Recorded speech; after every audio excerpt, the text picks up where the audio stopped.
What's up everyone, Curtis here from Everything Entrepreneurial. In this episode, I'm speaking with Jayson Moran, Business Psychologist and Coaching. That and more coming right up. Real people, real stories, real conversations. This is Everything Entrepreneurial, a podcast dedicated to entrepreneurship. Whether you're a seasoned pro or just starting out, this is a place for you to learn from the experts, hear inspiring stories and gain valuable insights to help you on your business go to the next level. So Jayson, thanks very much for coming on Everything Entrepreneurial. Would you like to introduce yourself and tell us a little bit about yourself? Well, thanks very much for having me first off, Curtis. Super to be here in this kind of really slick setup. It all looks amazing and great. It's nice, yeah. A little bit about myself. So I am a psychologist, and really what my focus is on helping entrepreneurs and professionals. And how I help them really, it's all about moving forward by getting the results that they need. And I tend to do that by helping them increase their effectiveness. So I help them increase their effectiveness by kind of focusing on three key things. So the first thing is their happiness and their well-being, and very much associated with that stress. And the reason I focus on happiness and well-being and stress is that, well, we tend to be much more confident, we tend to be much more effective, we tend to be much more motivated when we're in better form. Yeah. You know yourself, when your form is good, you can kind of pull off pretty much anything. When you're a bit down in dumps or you're not happy for some reason, then it can have really an impact on your professional life a lot as well. So we might ask questions or look at areas like, what are the kind of things that make you happy? Where are you in relation to those? So where are you in relation to them in your relationships, maybe in your professional life, maybe in your personal life? And how can we get you a little bit closer in order to get you, I suppose, swinging on good form again? The second area I tend to help people with is all about gaining clarity and getting organized. So in order to move forward with something, well, we have to know where it is that we're going. Yeah. So I suppose the practical application of that might be, do you have a method to make the big decisions? Do you have a method to problem solve? We might look at questions like, are your goals, are the things that you want, are they likely, are they in line with what's going to make you happy? Are they in line with what's really important to you? And, have we got a plan in place to get there? And is that plan going to motivate you and help you get there? Or is that plan actually part of the problem? Yeah. Third area then, is, I suppose, in order to move forward, things sometimes we got to overcome obstacles. And I suppose the kind of barriers or obstacles that I help people with, and usually around their performance or their productivity, are more psychological in nature. So things like your confidence, your motivation, even some emotional issues like anger management or behavior change. So anything really that's getting in the way from getting you where it is that you want to go. Yeah. So the tagline is, I help people get unstuck, unstressed, and clear. Brilliant, yeah. And you help people in various ways. So you do a lot of one-to-one sessions, you do workshops. Could you talk us through different ways you help people and in group settings and what that looks like? So I suppose three main areas or products. There's the one-to-one work. So depending on the type of client, but it's usually kind of when we start working together initially, we'll do a 6-session program. And usually really what that's about, I suppose it works in a couple of ways, but really there are conversations that help you gain insight. That insight in turn will lead to change through, I suppose, what you're saying, when we're looking at things in a slightly different way, when we change our perception of the situation, it tends to change our emotional reaction and our behavioral reaction. And as a result of that, then we tend to get much better results. So imagine if you're dealing with a situation, so something someone might come to me with is maybe they're not feeling particularly confident about something, so maybe it's public speaking at work. Yeah.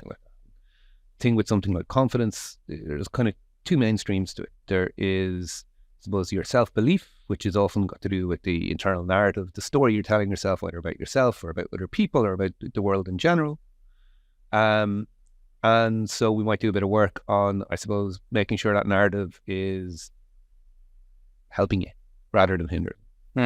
And then the second element of confidence is competence. So we're not going to feel confident in something that we're not good at. So there's a skill development side of things. So, the second part of that might be kind of supporting and challenging someone and getting their skill level up Yeah. So in terms of public speaking or in terms of interpersonal relations, say, for example, in terms of those kind of situations. Would that be someone experiencing imposter syndrome? Is that the confidence in them? Imposter syndrome is a big buzzword. And it's funny, I'm kind of cautious around some of the buzzwords. Yeah. You know, every year or two, changes, especially in the corporate space, there'll be new, and imposter syndrome seemed to rise its head a lot during COVID for some reason. So, you know, I think people doubting themselves has, I'd say, probably always been there, but suddenly there's a label on it. Yeah. And so people, when they're struggling in a situation, they like to put a label on things, you know. And if that helps, great. But, you know, really that underlying a lot of the major work that's been done in confidence has been done 30, 40 years ago. And you know, I suppose sometimes people put labels on things to sell things, you know? Yeah. And so I'd always be wary of going, you know, is it imposter syndrome, or trying to think of another recent buzzword around that, like, you know, Taming Your Inner Gremlin by a guy called Rick Carson, amazing book on that idea. But again, that would have been a buzzword, you know, am I self-sabotaging, for example? Right. And you have to be careful in those situations because, you know, telling yourself you're self-sabotaging or looking at stuff and going, you know, well, there's this behavior, I'm self-sabotaging, there's something wrong with me, I suppose. When really a lot of the time it's just sometimes we're stuck where we have to deal with difficult situations, and people struggle with difficult situations. It's the nature of them, and that's okay. But labeling yourself and going, well, I'm self-sabotaging, there must be something wrong with me, or I have imposter syndrome, there must be something wrong with me. Yeah. That in itself can lead to, you know, I suppose getting stuck and getting tangled in things that sometimes, you know, sometimes the solution's a bit simpler, and maybe we just need to skill up. Yeah. Maybe we just need to get a little bit better. You know? Yeah. Maybe we're not confident, you know. So for example, if you had someone who was doing public speaking and they had to do a lot of podcasts or something like that, sometimes the only way to get confident in it is to do 4 or 5 podcasts. Just do it. And realize that you're going to feel uncomfortable, and that's okay. It's like an idea, key principle around this is, you know, get comfortable with being uncomfortable. Like, stop worrying about being uncomfortable. It's okay to feel uncomfortable. Yeah. Feel it, go through it. It will subside as you expose yourself to the situation a bit more, you know. Very good. Yeah. And I think a lot of, in terms of something like imposter syndrome, I think why I'm going on about it is sometimes people worry about worrying, or sometimes people worry about having a particular emotion. So, you know, you might feel anxious about feeling anxious, or you might feel guilty about feeling angry. But the issue with that is, well, then you start to feel, maybe you feel anxious about feeling guilty about feeling angry, and it just gets a nice little chain that goes on. And, you know, so like a certain part of the work I often do with people is kind of getting them to see those patterns. And then as a result, untangling a bit and maybe going at the real problem rather than worrying about yourself. Exactly, yeah. Do you know what I mean? I'm really interested in knowing why you chose to work with entrepreneurs and professionals. Like, what is it about these types of people? Like, where do you add value to them? Where do you see yourself adding value to them? Why entrepreneurs? And, well, the professional side of things, I suppose, you know, I love working with really anyone who's struggling in my areas of interest. So, I see anyone progress. I like seeing anyone progress and move forward. The entrepreneur thing came from when I was a kid, and I grew up in a small local community, and there was a couple of people in the town that would have, I suppose, invested and built organizations and built businesses, and were very involved with things like the local youth club and local organizations and fundraising for charities, and they really helped build the community and build that society. And then, you know, I suppose when I look at that in a bigger way, I mean, like, I suppose how all our communities and societies are put together on one extent are businesses, and people providing products and services. Yeah. You know, I think they tie everything together. I suppose in the corporate world, you would have a lot of people who do what I do and supporting that, because I suppose there's a lot of money available, and you know, it's a big market and it's understandable. Yeah. But for me, I suppose, because entrepreneurs and small business owners and SME owners, I mean, they face the same challenges, and I think they're integral, but I don't think that support is necessarily out there as much. Yeah. No, for sure. Certainly, especially in the business landscape, there's not a lot of help there. So that kind of leads us into like your workshops and stuff. So typically like a CEO or someone who runs a company, they want to look after their staff, and they'd possibly hire someone like you to come in and give a talk and help people work on things. Could you give us an example of a typical workshop you might provide for a company? So, yeah, so I suppose the reasons people would get me in are a couple. One is, I suppose it's about retention, because people want to know that they can develop somewhere, that they're going to learn where they are. And so maybe that's because they want to forward their career, maybe move on in a few years. But if people don't feel that they can grow, it's a very deep kind of really thing to people that they want to be competent, they want to get good at what they do, they want to progress, they want to do well. Yeah. And so I suppose a lot of the time when people get me in, it's kind of part of that process of, well, you can grow and develop here. Maybe you're getting things that you might not get in another company. I suppose that's often the why, and often it's because they want to help people develop. I mean, another thing we were doing quite recently was a workshop for leaders in a largest hospitality firm. And I suppose they wanted to give the benefit of what leaders in the corporate side of things would be getting. And so we did half day on motivation. And so like a deep dive on that in terms of, well, how do you motivate a staff member? And, the thing with a lot of industries now, the war for talent, difficult kind of questions. And, money helps motivate, don't get me wrong, but it's not the only thing. And I suppose that constant race of, if that's the only thing that you're offering, you're probably always going to get out of it. So if you can offer things like good growth and development, and flexible hours, and knowledge, more time off, whatever it is, that's definitely going to help. So I suppose that would be like the typical kind of engaging thing, where they want to develop their staff, where they want to help retain them as well, would be a big part of it. You know? And just touching on motivation, specifically motivation for entrepreneurs, a lot of early stage businesses, like they have the aspiration of growing a successful business, but the money isn't there yet. So it's very hard to keep yourself motivated when you're building a business and the money isn't coming in what you like. From your own experience, or people that you've spoken with who are entrepreneurs or business owners, what helps them keep them motivated? Like, is there any tools or tricks that they can use to keep them on the road until they start seeing that success that they need to see?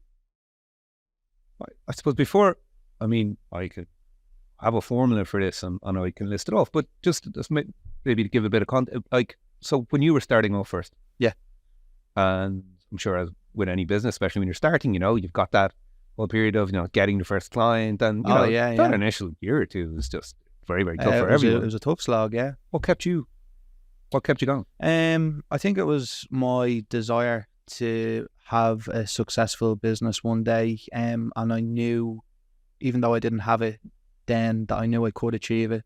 I could almost say I was entirely certain that it was going to happen. I didn't know how it was going to happen, I didn't know when, but I knew for certain that I would make something of this business that I'm currently in now. And it was like that. I just kept rocking and rolling, getting a few punches in the face, getting back up, it was hard work, but once you get your first foot in the door with someone, you do a good job. It's all about network and referral, and your business starts growing there, you get more and more work. But initially, when no one knows who you are and you don't have any kind of portfolio behind you, it's very tough to get started. And obviously I'm speaking in relation to a service business. I wouldn't really know about like a product based business, But a lot of the psychology, I would argue, is the same. So it's that. So a couple of things there. One is the creation of positive feedback loop. So it's like you put in work and eventually you get that first line. So you get that reward. So it's a proof of concept. Yeah. So you understand that all the hard work you're putting in, well, it works. Yeah. And so that's, I suppose, the self-belief side of it. And that's very, very important. And it's very important to kind of be able to create small wins for yourself. Yeah. Not that, I suppose, get your first client, it's a big win actually, but that you kind of can sort of see that, because often you're doing a lot of work under, like, behind the scenes, the whole analogy of like a swan or a duck, they're kind of cruising along underneath on the front, and to everyone it's like, it doesn't look like you actually do that much, but underneath there's a million, you're you're going a million miles an hour, and you're trying a million different things, but that outside facade is quite smooth and calm, and you know exactly what I'm doing. And so it's very important that you are getting kind of positive feedback and loops of that. So to set up small wins. In terms of motivation, I mean, a good to hand formula is motivation is a function of your energy by your ability by importance. So break that down a little bit. Motivation is a function of your energy. So that's your physical energy and your mental energy. So your physical energy refers to your physical state. So, you know, if your health isn't good, if you're not exercising, if your diet is off, you're highly stressed, for example, can have a really bad effect on your motivation levels as well. If something physically is not right with you, then you're not going to be particularly motivated. So it's often, you know, like I'll go through kind of like a list of things often when I'm working with people, you know, just what might be getting in the way, you know. But, you know, if you're working 12, 14-hour days and you're working crazy long hours, you're not exercising, you're not eating properly for time, like you're not going to feel motivated unless those basic needs are met. Right. I suppose then in terms of needs, you've also got mental energy. So you've got like a well-being, let's say. And so if those needs aren't being met, you know, and everyone's got different priorities in terms of different needs, but, you know, common things that people at the early stage of business can be missing might be, you know, fun. You know, are you actually getting out and having a bit of crack? And it's a very important need to meet. If you're not having fun, you're going to get very dull quite quickly. You know, connection with other people is a big one. You know, so if those well-being needs aren't being met, you're not going to feel particularly motivated. So that's the energy side of it. The second side, the next kind of, I suppose, element is that motivation is a function of ability, and that's kind of those confidence questions I was talking about. And like I said, so ability breaks down into your self-belief, that narrative you're telling yourself, but also your competence and your skills, because you're not going to feel motivated to do something if you don't feel that you're going to succeed. Why would you put in the effort? Why would you waste it? The third element then of, I suppose, that formula for motivation, so to speak, is importance. You're not going to do something unless you think it's important. And I suppose in terms of thinking around that, you can think of motivation as having two different types in a way. So you've got external and internal. External or extrinsic motivation is motivation that comes from outside of us. So these are the things in the environment that tend to motivate us. So we tend to be motivated by either reward or punishment. You know, we feel desire or we feel pain. We want to move towards something and move away from it. So in terms of the most common form of reward is money, the most common form of punishment is we worry about what other people think of us. So you've got this external motivation. I mean, a certain amount of what I would do with people initially, you know, if we're doing a program in terms of getting them motivated or helping them reach a particular goal, there's the accountability. They know they're going to come to talk to me every week or two. So part of that is, well, I better actually get some of these things done, because otherwise it's going to be a bit awkward if I'm talking to this guy, you know? And so, initially, but the problem with external motivation, the problem with rewards and punishments, as soon as you take them out of the way, your motivation goes down the tubes. So I'll give you an example of someone I worked with recently. Young entrepreneur, quite successful, let's just call it a successful business. I don't want to go into too much detail. But it was kind of at the point where it was working away on its own. He didn't really need to get involved in the day-to-day. He came to me because he's like, I'm not feeling motivated. I'm like, well, you don't need to be motivated about that. It's taking care of itself. So it's like that external pain of the business not going well is gone. So of course you're not. You know, why would you feel motivated to do something about it? So we started working on new goals for him and new projects, and you know, that's how we got it. The second end of that thing, so we've got external motivation and you've got internal motivation. And this is again one of the buzzwords at the minute. I suppose this is about your why. This is what's kind of driving at a deep level these kind of higher order needs. So very much associated with freedom, for example. You know, we tend to be very much motivated to have more freedom in our lives, more ability, power over our own lives, the ability to make our own decisions. That's why a lot of us work for ourselves. It's, you know, that's a very strong drive for entrepreneurs.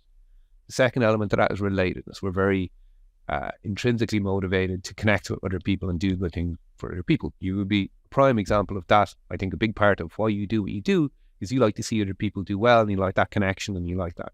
Yeah. The third element of that then is autonomy, relatedness, and competence. We like to grow. We like to get better. We like to, And so if we can tie our goals, or if we're not feeling motivated in a situation, it's often because we don't have autonomy. We don't have control over outcomes. We don't have connection or relatedness within the situation, or we don't feel that we can grow or that we're getting anything from it. And so if those things aren't in place, we're not going to feel motivated. So it's usually one of those three elements: energy, ability, or importance. They break down into those six kind of something. So you can take motivation apart and probably put your finger on, if you're not feeling motivated, it's very possible where to am go, I feeling? Oh, it's this one. Yeah. Well, yeah. I mean, in and around. Yeah. Very good. Thanks very much for sharing that. For someone who helps a lot of business owners and entrepreneurs, how do you help yourself, or what has helped you the most as a business owner, entrepreneur, in your own shoes? I don't know. I'm possibly beyond help at this point, Curtis. How do I help myself? I try and listen to my own lessons, but not, sometimes easier said than done. So I'll often I'll try and work with different coaches, different supervisors. So like I would go through professional supervision as well. So just to make sure that I'm at the top of my game. Yeah. But different coaches, different supervisors, different people, sometimes from different fields. And, you're constantly doing a little bit of work on yourself, I suppose if I'm selling, I suppose the place and the structure to do some work on yourself, it's very important that I do that too. And so it's to constantly try to keep improving and keep things on top. And I suppose to try and listen to my own lessons around things like, don't be too hard on yourself. Again, sometimes it's easy to talk the talk, but can you walk the walk, Yeah, for sure. And what has been the hardest obstacle to overcome since you've been self-employed or, running your own business? Well, I think the biggest part initially was getting a network. I finished college and I went to UCC. I did a master's in positive psychology and coaching psychology down there. Shout out to them if any of them are listening. David O'Sullivan, Zelda DiBiase, and Annalisa Setti will be three to mention. Amazing course down there. If you're ever interested in looking into something like positive psychology or coaching, great group of people. It's very cool.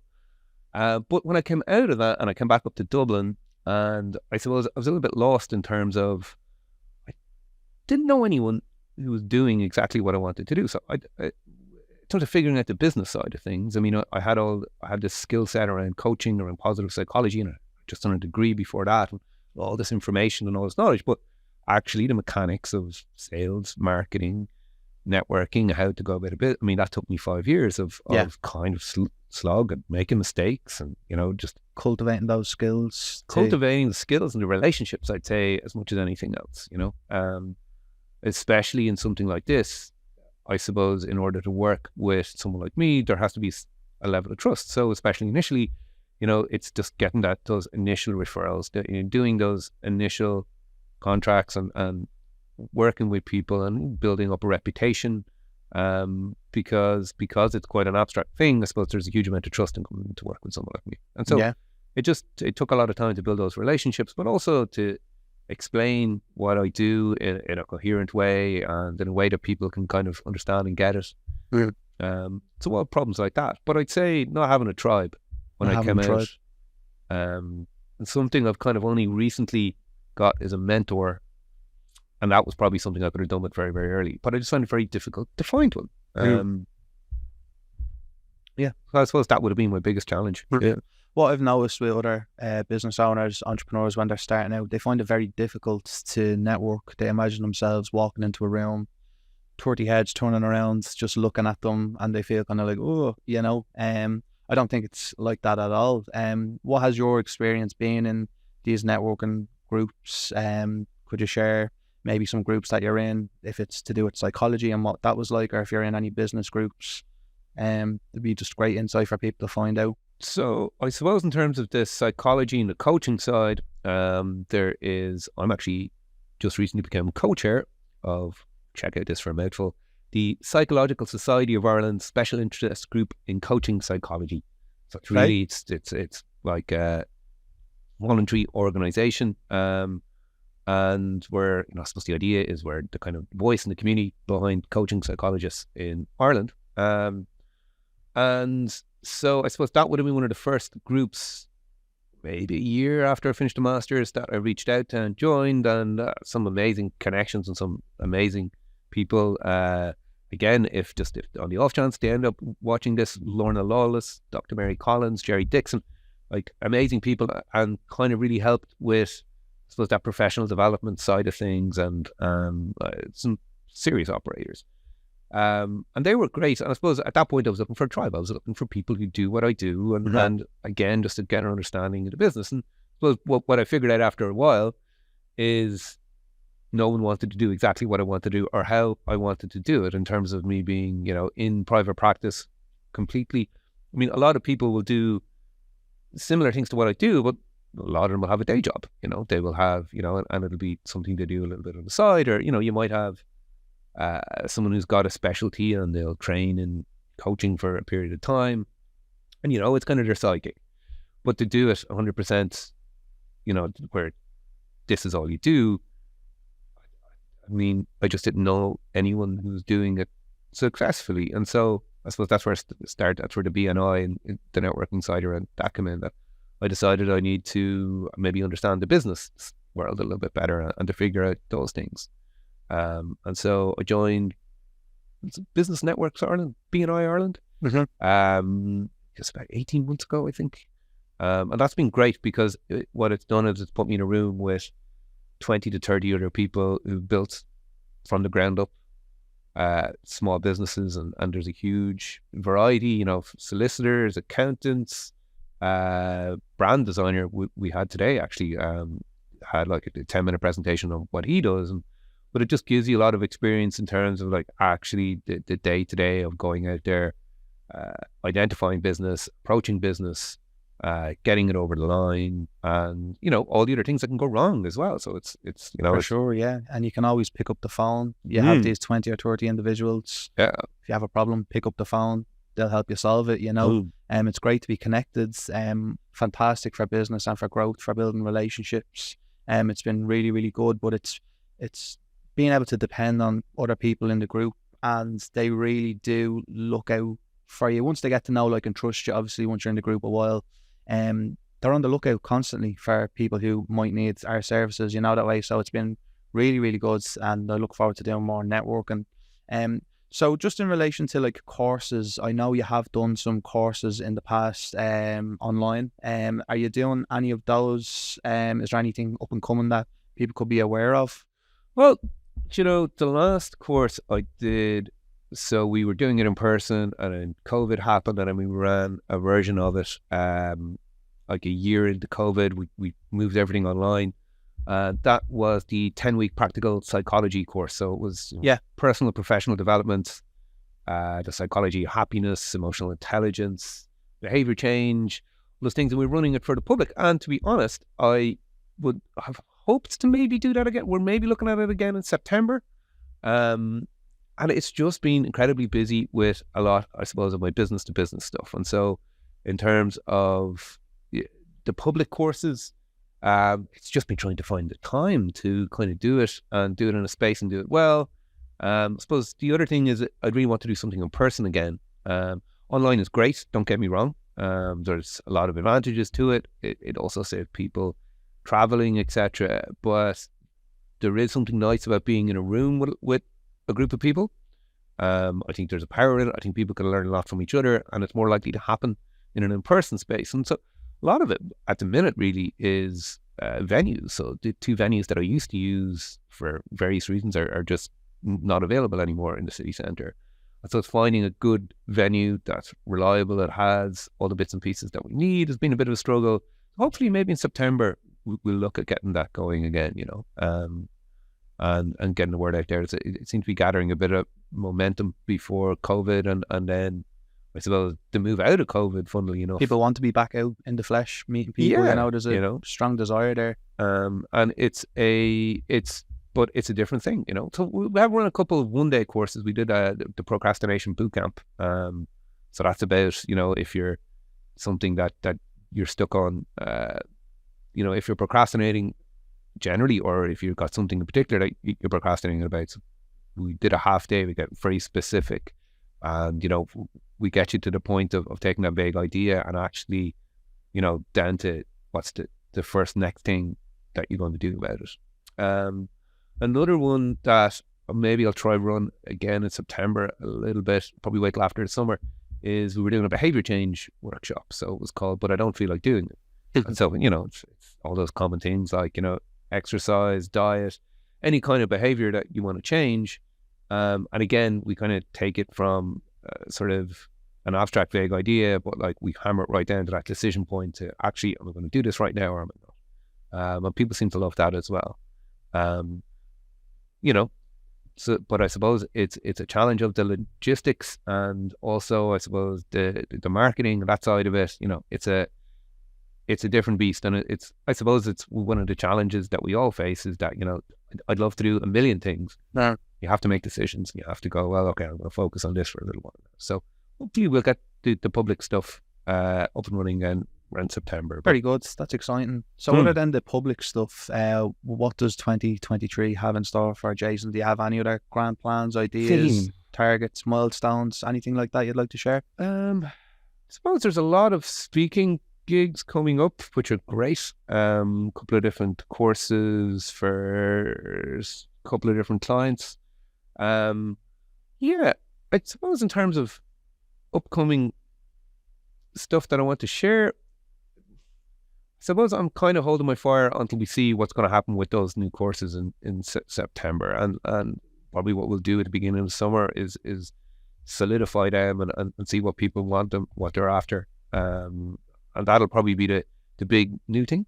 Very good. Yeah, and a couple of different programs then as well for the business side of things. So we're kind of putting together professional development programs, leadership development programs, and you know, formalizing that, and we'll start bringing that to business markets in as well. That's fantastic. So if any entrepreneur or business owner wanted to reach out to you and do a one-to-one, or if they wanted to run a program in their business, where's the best place to find you online to reach out? And my website is just jaysonmoran.com. So that's Jayson with a Y, JAYSON, MORAN.com.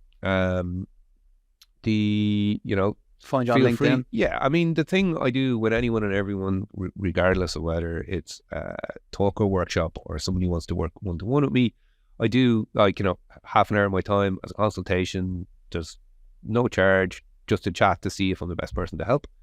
You know, and so like those kind of conversations, regardless of what the outcome is, I always find them interesting.